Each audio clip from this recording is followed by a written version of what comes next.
नारायण नारायण। आज हम पढ़ रहे हैं श्री राम भरत मिलाप बाय डॉक्टर श्री राम किंकर जी महाराज। तृतीय प्रवचन, श्री राम शरणम ममा। आपके समक्ष जो प्रसंग चल रहा है उसमें चित्रकूट में स्थित भगवान राम की दिव्य झांकी का वर्णन किया गया है। यहाँ पर 4 वृक्ष लगे हुए हैं जिनके मध्य में स्थित वट वृक्ष की छाया में एक वेदी बनी हुई है जिस पर श्री सीता जी के साथ भगवान राम विराजमान हैं। चारों ओर मुनि मंडली है और लक्ष्मण जी तथा प्रभु के बीच कुछ संवाद सा चलता हुआ दिखाई दे रहा है। उसी समय श्री भरत प्रविष्ट होते हैं। श्री भरत विनम्र स्वभाव के हैं, अत्यंत निरहंकारी हैं, इसीलिए प्रभु के सामने से नहीं आते। अयोध्या से चित्रकूट आते हुए श्री भरत की मनस्थिति का गोस्वामी जी ने जो वर्णन किया है उसमें वे बताते हैं कि उनके मन में बार बार यह भय उत्पन्न होता था कि कहीं ऐसा तो नहीं होगा कि मेरे आने का समाचार सुनकर जनक नंदिनी श्री सीता और श्री लक्ष्मण के साथ भगवान राम कहीं दूर चले जाएं। प्रभु यह तो नहीं सोचेंगे कि भरत का मुख देखना ठीक नहीं है।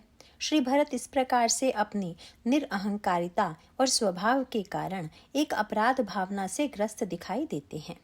वे सोचते हैं कि जितने भी कष्ट प्रभु को झेलने पड़ रहे हैं उनमें निमित्त तो मैं ही हूँ। महारानी कैकेयी ने जो अन्याय या अनर्थ किया वह मुझे राज्य दिलाने का संकल्प लेकर ही किया। उनके मन में बार बार यह बात आती है कि यदि मैं न होता तो यह सब अनर्थ न होता। वे ऐसा सोचकर व्याकुल हो जाते हैं।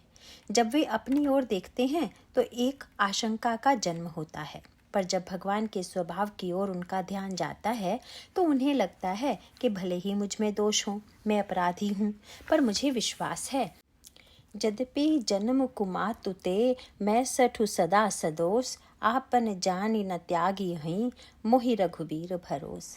प्रभु अपना समझकर मेरा परित्याग नहीं करेंगे। यद्यपि वे इसी बल के आश्रय से चित्रकूट आते हैं पर मैं सामने से जाऊं ऐसा साहस एकत्र नहीं कर पाते। अतः वे उस आश्रम के पृष्ठभाग से उसमें प्रवेश करते हैं और तब उन्हें वह दृश्य दिखाई देता है जिसका प्रसंग इस समय आपके समक्ष चल रहा है। आइए उस पर आज कुछ और विचार करें। श्री भरत जी को प्रवेश करते हुए श्री लक्ष्मण जी ने नहीं देखा क्योंकि लताओं से घिरे होने के कारण वन बड़ा सघन हो गया था। लख्यू न लखन सघन बन ओटा, यह भी एक कारण था, पर गोस्वामी जी इसके द्वारा एक और भी संकेत देते हैं।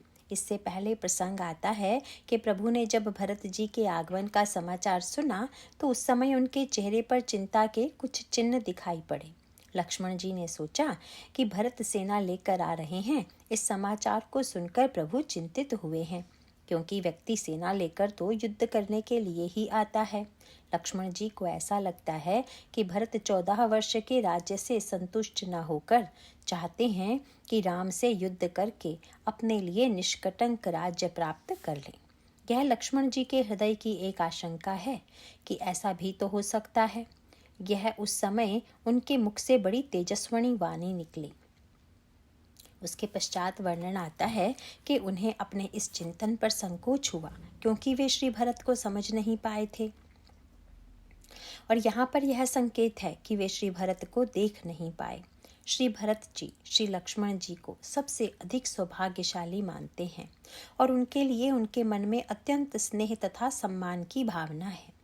उनका तो स्पष्ट विचार है कि लालन जोगु लखन लघु लोने भेन भाई अस अहई न होने।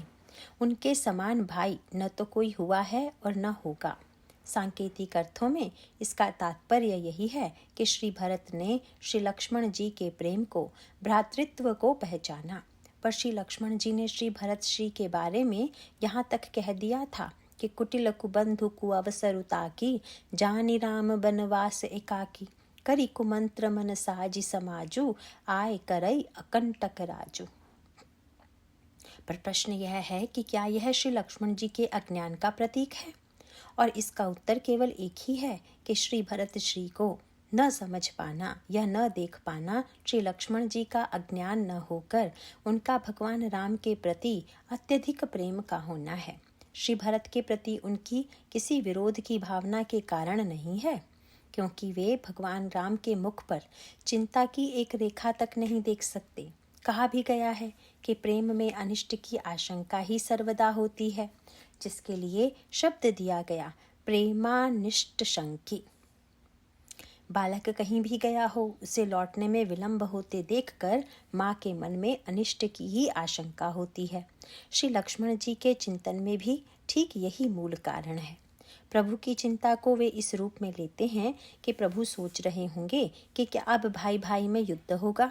प्रभु प्रेम की इसी सघनता के कारण उनके मुंह से ये सब बातें निकल आती हैं। आगे चलकर यही स्थिति श्री सीता जी की हो जाती है। मारीच की कपट तथा छल युक्त वाणी सुनकर वे अत्यधिक व्याकुल हो जाती हैं। प्रभु पर अनिष्ट की आशंका के कारण ही वे लक्ष्मण जी से कहती हैं, जाहु बे की संकट तब भ्राता, और फिर क्रोधित भी हो जाती हैं।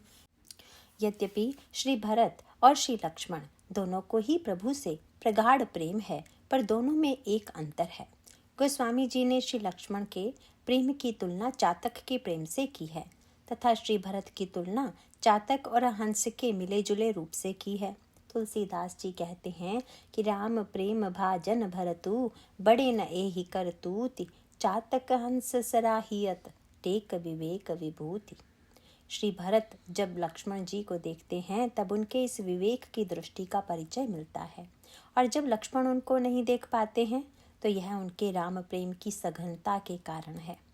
संसार में न देख पाना एक अवगुण होगा, पर ईश्वर प्रेम की सघनता के कारण न देख पाना अपने आप में एक दिव्य गुण ही है। गोस्वामी जी यहाँ पर जो दृश्य प्रस्तुत करते हैं उसमें मुनि मंडली ज्ञानमय समाज है तथा भगवान श्री राम और श्री सीता जी को समाज में देखकर ऐसा लगता है कि ज्ञान सभा जनु तनु धरे, भगति सच्चिदानंद। श्री सीता जी साक्षात भक्ति हैं, श्री राम साक्षात सच्चिदानंद हैं और श्री लक्ष्मण जी मूर्तिमान अनुराग हैं। देखे भरत लखन प्रभु आगे, पूछे वचन कहत अनुरागे। इसीलिए जिस समय वे भरत जी के आगमन का समाचार सुनते हैं उस समय वे इसी अनुराग के कारण घोषणा करते हैं कि मैं श्री भरत को युद्ध में परास्त करूंगा, उसके साथ आने वाले छोटे भाई शत्रुघ्न तथा सारी सेना का संहार कर दूंगा। आजू राम सेवक जसु लेऊ, भरत ही समर सिखावन देऊ, जिमि करि निकर दलई मृगराजू, ले लपेटे लवा जिमि बाजू, तैसे ही भरत ही सेन समेता, सानुज निदर निपातौ खेता। श्री लक्ष्मण जी की वाणी सुनकर त्रैलोक्य कांपने लगा। आज क्या होने जा रहा है? देवता सोचने लगे कि हमने तो रावण के विरुद्ध संघर्ष के द्वारा उसके संहार की योजना बनाई थी, पर यदि कहीं लक्ष्मण जी ने भरत के विरुद्ध यही युद्ध छेड़ दिया तब तो बड़ा अनर्थ हो जाएगा। इसीलिए आकाश में देवताओं ने श्री लक्ष्मण की प्रशंसा करते हुए कहा, तात प्रताप प्रभाव तुम्हारा, को कही सकई को जान निहारा। आपका जो प्रताप और प्रभाव है उसे कोई जान सकता है क्या? कोई उसका वर्णन कर सकता है क्या? पर इसके बाद फिर धीरे से संकेत कर दिया, अनुचित उचित काज किछु होऊ, समुझ करई भल कह सब को। फिर भी हम आपसे निवेदन करना चाहते हैं कि क्या उचित है और क्या अनुचित है। कार्य करने के पूर्व इसका विचार अवश्य कर लेना चाहिए, क्योंकि यदि कोई बुद्धिमान व्यक्ति भी बिना सोचे विचारे कार्य कर दे तो उसका परिणाम पश्चाताप के रूप में सामने आएगा। सहसा करी पाछे पछिताहि, कहई वेद बुध ते बुध नाही, और इसे उचित नहीं माना जा सकता। रामायण में प्रभु और लक्ष्मण जी में कभी कभी बड़ा मीठा संवाद होता है। वर्णन आता है कि समुद्र के किनारे उसे पार करने का उपाय जब प्रभु जी ने विभीषण जी से पूछा तो उन्होंने यह निवेदन किया कि समुद्र आपका कुलगुरु है, अतः आप उससे प्रार्थना कीजिए। प्रभु ने अपने विनयी स्वभाव के अनुकूल विभीषण की प्रशंसा करते हुए कहा, मित्र, तुमने बड़ा सुंदर उपाय सुझाया है। यदि देव अनुकूल होगा तो कार्य सिद्ध होगा।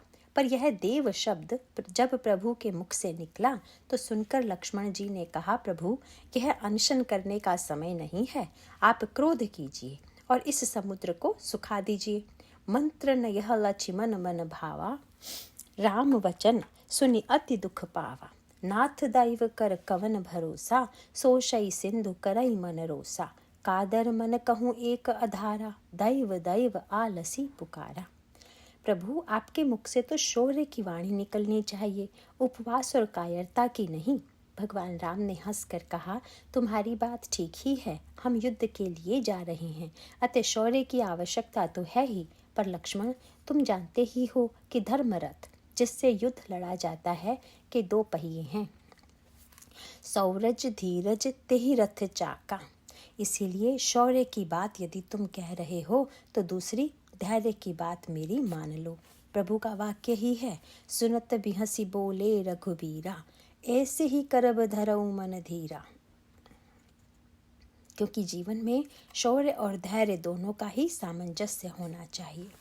यहाँ भी प्रभु जब भरत के आगमन का समाचार सुनकर विचार कर रहे थे तो वे इसलिए चिंतित नहीं थे कि श्री भरत सेना लेकर लड़ने आ रहे थे, अपितु वास्तविकता तो यह है कि प्रभु सोच रहे थे कि भरत मुझे लौटाने आ रहा है और आज तक भरत ने मुझसे कभी कुछ करने के लिए नहीं कहा, पर अगर आज पहली बार वह कह दे कि प्रभु लौट चलिए तो क्या मैं उसे अस्वीकार कर सकूंगा? और यदि लौट जाऊंगा तो जो अनेक शेष कार्य संपन्न होने हैं उन्हें नहीं कर पाऊंगा। वस्तुतः प्रभु की चिंता यह थी कि अस्वीकार करने में भरत के प्रेम का तिरस्कार होगा और स्वीकार करने में लोक कल्याण का कार्य अवरुद्ध होगा। बस इसी अंतर्द्वंद्व में भगवान राम चिंतित दिखाई देते हैं।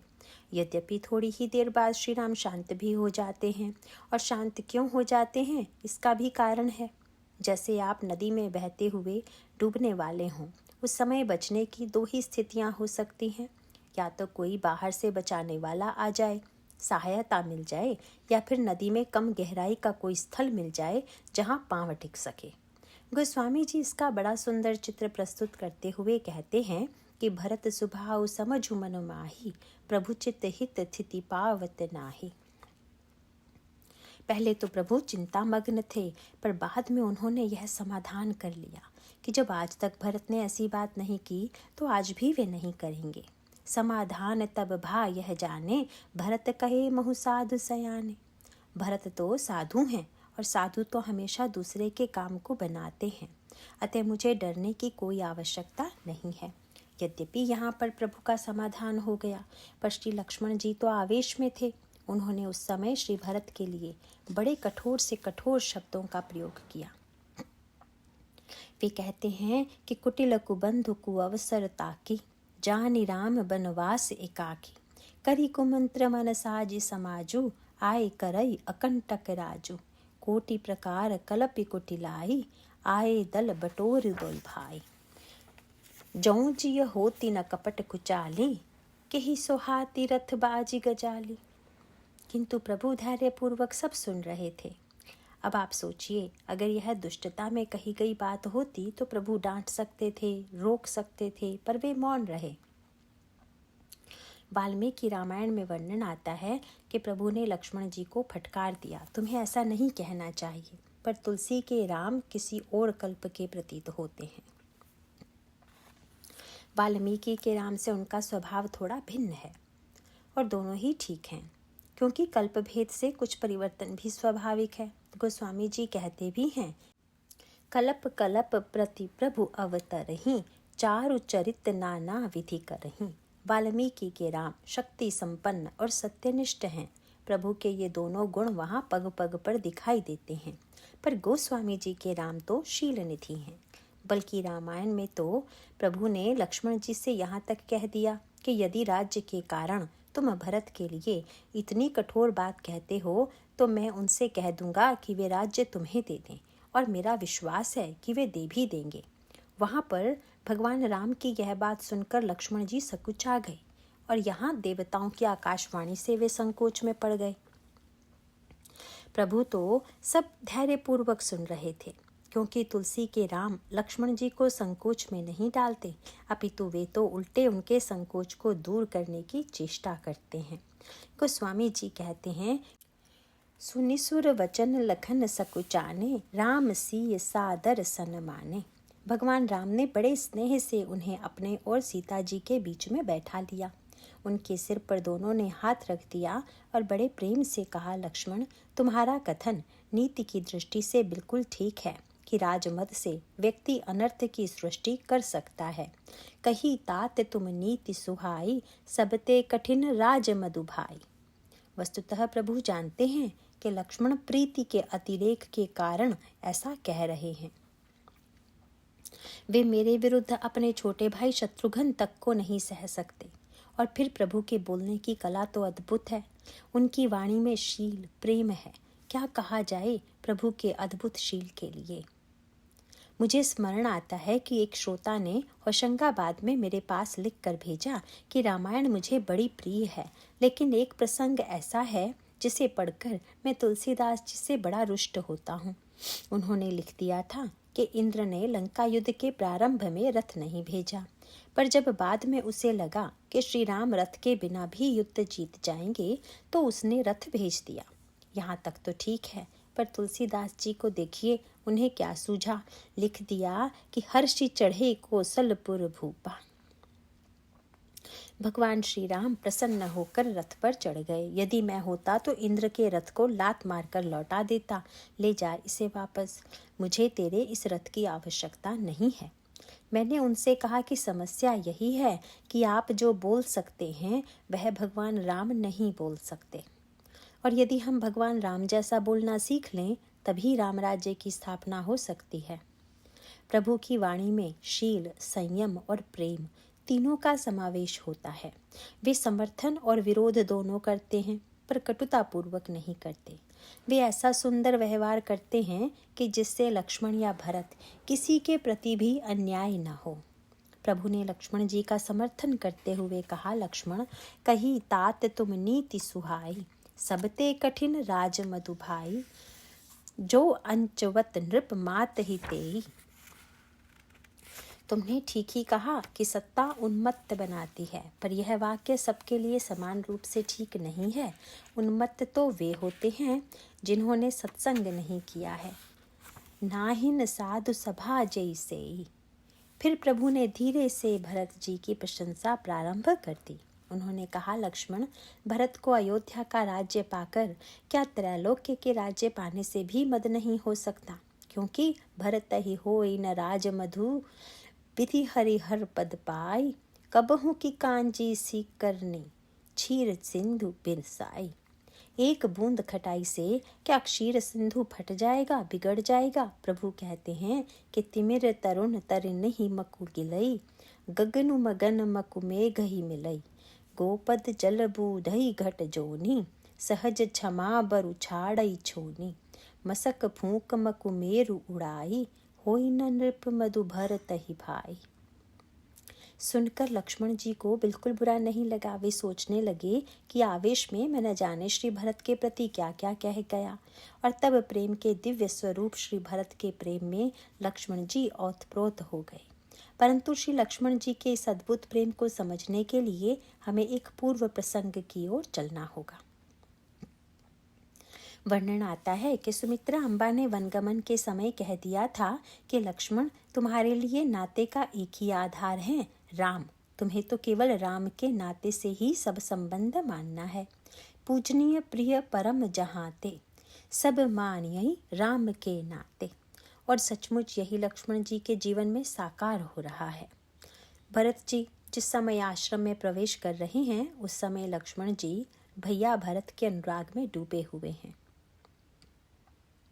गोस्वामी जी के शब्द भी यही हैं, देखे भरत लखन प्रभु आगे, पूछे वचन कहत अनुरागे। अब जरा आप इस दृश्य को देखें। ज्ञान की सभा है, उस ज्ञान की सभा में भक्ति रूपा सीता और सच्चिदानंद श्री राम विराजमान हैं। उनके सामने साक्षात अनुराग के विग्रह श्री लक्ष्मण जी खड़े हैं, और उस सभा में जिस समय वैराग्य के रूप में श्री भरत जी प्रवेश करते हैं, तो पहले उन्होंने लक्ष्मण जी की ओर देखा, फिर प्रभु की ओर देखा। तो प्रभु को देखकर उन्हें ऐसा लगा कि बलकल बसन जटिल तनु श्यामा, जनु मुनि वेश कीन रति कामा। मुनि का वेश बनाकर मानो रति और कामदेव ही विराजमान हैं। इसके बाद गोस्वामी जी ने वर्णन क्रम में यह लिखा कि भगवान राम धनुष बाण पर हाथ फिरा रहे हैं और उनके होठों पर मंद मंद मुस्कान है। वैसे जब युद्ध करना हो उस समय तो व्यक्ति धनुष और बाण को प्रस्तुत करता है, पर यहाँ पर वर्णन के माध्यम से मानो गोस्वामी जी बताना चाहते हैं कि भगवान राम को देखकर भरत जी को कैसा लगा।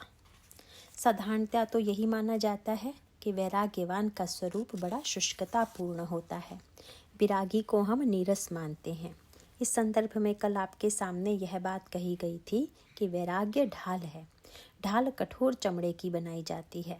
इसका अर्थ है कि वैराग्य में शुष्कता की पराकाष्ठा है। पर दूसरी ओर कहा गया कि सात्विक श्रद्धा धेनु सुहाई, जौं हरि कृपा हृदय बसी आई। जप तप व्रत जम नियम अपारा, जे श्रुति कह शुभ धर्म अचारा। तेई तृण हरित चरई जब गाई, भाव बच्छ शिशु पाई पिन्हाई। नोई निवृत्ति पात्र विश्वासा, निर्मल मन अहीर निज दासा। परम धर्ममय पय दुहि भाई, अवटई अनल अकाम बनाई। तोष मरुत तब क्षमा जुड़ावई, धृति सम जावनु देई जमावई। मुदिता मथई विचार मथानी, दम आधार रजु सत्य सुबानी।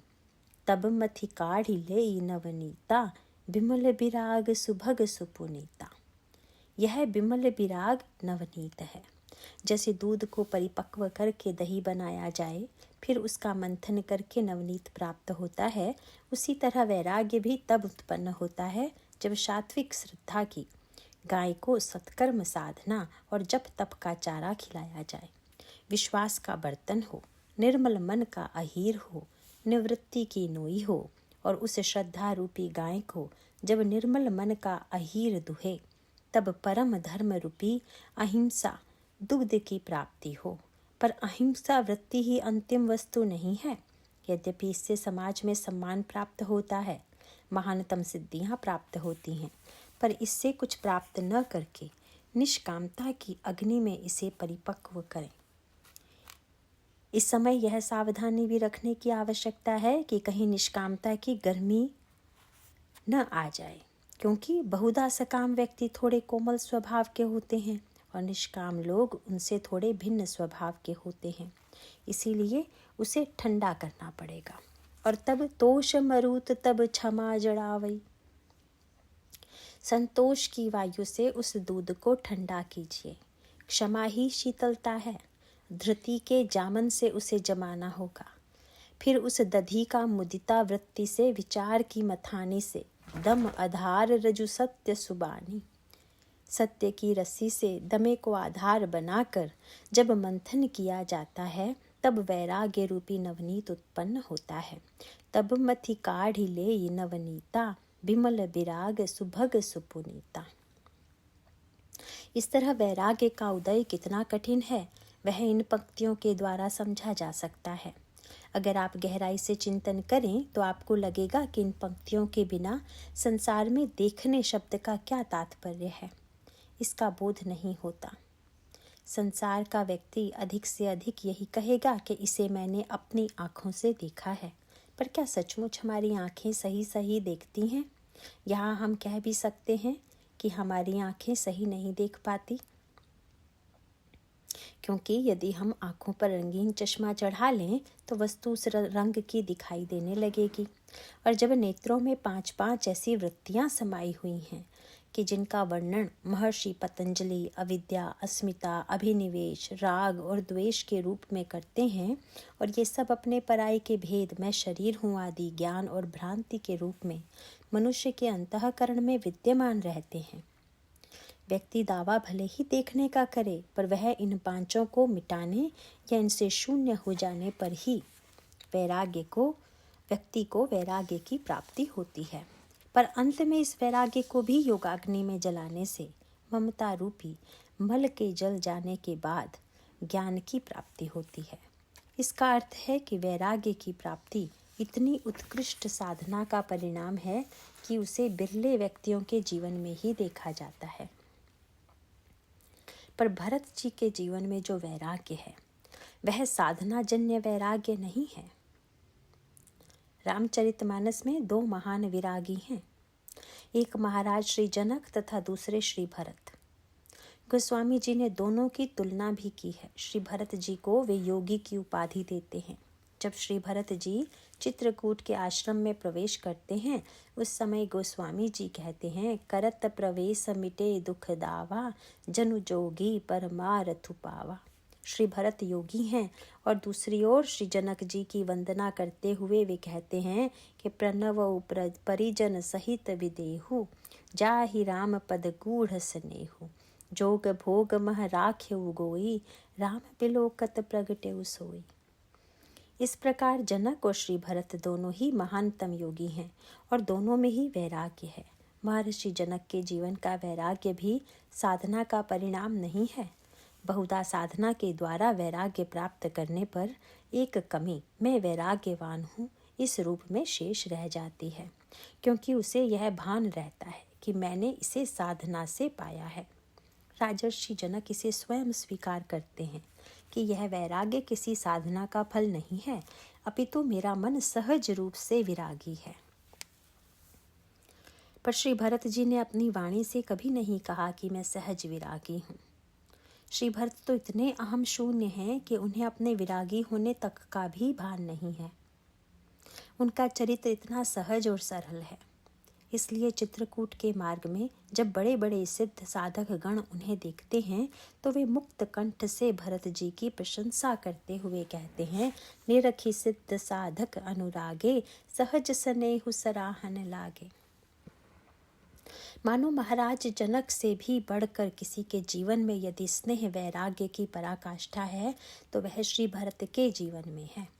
पर ऐसे श्री भरत ने भगवान राम और श्री सीता जी को जब पहली बार चित्रकूट में देखा तो उन्हें वे कामदेव और रति के रूप में दिखाई दी। दूसरी ओर जनक जी के विवाह मंडप में जब भांवरी का प्रसंग आया तब भी गोस्वामी जी ने ठीक इससे मिलती जुलती बात कही। विवाह मंडप में खंभों में नाना रंग की मणियां लगी हुई हैं। श्री सीता और श्री राम जब चलते हैं तो उनका प्रतिबिंब उन खंभों में पड़ रहा है। राम सिय सुंदर प्रतिछाही जगमगात मणि खंभन माही। और जब इस दृश्य को जनक जी समेत वहां बैठे संत मुनि तथा अन्य महापुरुष देखते हैं तो उन्हें ऐसा लगता है, मनहु मदन रति धरि बहु रूपा देखत राम बियाहु अनूपा। मानो कामदेव और रति विवाह देखने तो आ गई पर संकोच के मारे सामने न आकर खंभों में छिप गए हैं, क्योंकि श्री सीताराम जब खंभों के सामने आते हैं तो प्रतिबिंब दिखाई देता है और आगे चले जाने से वह छिप जाता है। इसी को गोस्वामी जी रति और कामदेव का छिपना तथा प्रकट होना कहते हैं। दरस लालसा सकुच न थोरी प्रगटत दुरत बहोरी बहोरी। वस्तुतः श्री राम और श्री सीता जी ही कामदेव और रति के रूप में सबको परिक्रमा करते हुए दिखाई देते हैं और इस दृश्य को देखकर सब देखने वाले अपनी सुधि तक भूल जाते हैं। भय मगन सब देख निहारे जनक समान अपान विसारे। इस तरह श्री जनक जी ने उनके प्रतिबिंब को देखकर श्री सीता और राम के लिए रति और काम की धारणा बनाई तथा श्री भरत जी ने भी चित्रकूट में उन्हें इसी रूप में देखा। किंतु जब जनक जैसे महापुरुष भी स्वयं को भूल गए तो प्रश्न यह है कि व्यक्ति वस्तुतः विस्मृति की चरम स्थिति में कब पहुंचता है। इसका उत्तर देते हुए ग्रंथों में कहा गया है कि रति और काम की स्थिति में भी व्यक्ति कुछ समय के लिए आत्मविस्मरण की स्थिति में पहुंच जाता है। यथा पुरुष जायया संपरिष्वक्तः बाह्यांतरम न किंचन वेद। भार्या से जब एकाकार हो जाता है तो उसे कुछ भी भान नहीं रह जाता है। यह कामी की वृत्ति है। रति का यह लक्षण है, पर दोनों में अंतर है। रागी का काम और रति संसार में विषयों के माध्यम से फलित होता है, पर जैसा मैंने कहा था कि विरागी को संसार की दृष्टि से देखा जाए तो वह बड़ा निरस और शुष्क प्रतीत होता है। भरत जी भी विरागी हैं। यह तब पता चला जब वे त्रिवेणी के सामने खड़े होकर मांगने लगे कि अर्थ न धर्म न काम रुचि गति न चाहूं निर्वाण। मुझे अर्थ धर्म काम और मुक्ति नहीं चाहिए। पढ़कर लगा कि इनसे बढ़कर वैराग्यवान और कौन होगा, क्योंकि संसार में 4 ही फल होते हैं और ये चारों ही इन्हें नहीं चाहिए। पर क्या सचमुच इन्हें कुछ भी नहीं चाहिए? न लोक और नहीं परलोक सुख? क्या सचमुच इतने बड़े त्यागी और वैरागी हैं? अब आप उनसे उनकी दृष्टि और अर्थ में लें। इसे हम एक दृष्टांत के द्वारा कह सकते हैं। आपके यहाँ कोई सज्जन आए और आप उनसे कहें कि संतरा लीजिए, वे यदि कहें नहीं तो आप कहें मौसमी या अंगूर लीजिए, इस पर भी वे अस्वीकार कर दें तो आप चिंतित होकर कहेंगे कुछ तो लीजिए महाराज। और तब यदि वे कहें कि अच्छा फल नहीं, फलों का रस ही दे दो, तब तो आप समझ जाएंगे कि ये त्यागी जी तो बड़े चतुर निकले। इन्हें सब फल चाहिए पर छिलका गुठली रहित केवल रस के रूप में। भरत जी का फल त्याग रस के लिए ही है। इसीलिए वे कहते हैं कि जन्म जन्म रति राम पद, मुझे तो राम पद में रति चाहिए। रति क्या है यह बताते हुए गोस्वामी जी बालकांड में कहते हैं कि समजम नियम फूल फल ज्ञाना। जैसे वृक्ष में पहले बौर आता है, इसी प्रकार जब आप साधन करेंगे यही मानो बौर लगना है। जब साधन करते करते ज्ञान आ जाए तो समझना चाहिए कि फल आ गया। अब इस ज्ञान के आम में फल में रस कब आएगा? तो गोस्वामी जी कहते हैं समजम नियम फूल फल ज्ञाना, हरिपद रति रस भेद बखाना। भगवान के चरणों में जो रति है वही सबसे बड़ा रस है। भरत जी ऐसे विरागी हैं जिनका जन्म जन्म रति राम पद।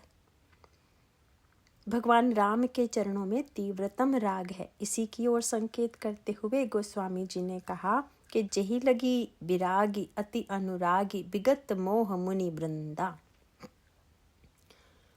गोस्वामी जी तो यहाँ तक कह देते हैं कि भरत चरित करि नेमु तुलसी, जो सादर सुनहि सिय राम पद पेमु अवसी, होई भव रस बिरति। संसार में जो रति और काम का मिलन रस है वह क्षणिक है, पर राम के चरणों की रति का रस अनंत काल तक अविच्छिन्न, अक्षण और प्रतिक्षण न बदलने वाली ब्राह्मी स्थिति का दिव्य रस है। श्री भरत जी के द्वारा इस रूप में श्री सीताराम के दर्शन का एक और सुंदर भाव है। श्री भरत जी को यही मानसिक पीड़ा थी कि वल्कल वस्त्र पहनकर हमारे प्रभु कितना कष्ट पा रहे हैं। अतः प्रभु ने इस पीड़ा के हरण के लिए ही श्री भरत को इस रूप में दर्शन दिया। मानो उनका यह संकेत है कि भरत, क्या तुम यह सोचते हो कि मैं कष्ट उठाने के लिए वन में आया हुआ हूँ? अरे देख नहीं रहे हो कि अयोध्या में जो आनंद मैं नहीं ले सकता था, उस काम रति का आनंद लेने के लिए ही मैंने मुनि का वेश बनाया है। ईश्वर का राग संसार के राग की तरह नहीं है, वह भी महान विरागी है और उसका राग तो महानतम राग है। श्री भरत भी संसार रस के विरागी और ईश्वर पद प्रेम के महान रागी हैं, अनन्यानुरागी हैं। इस झांकी का यह दिव्य आनंद है। इसके बाद की चर्चा कल करेंगे। बोलिए सियावर रामचंद्र की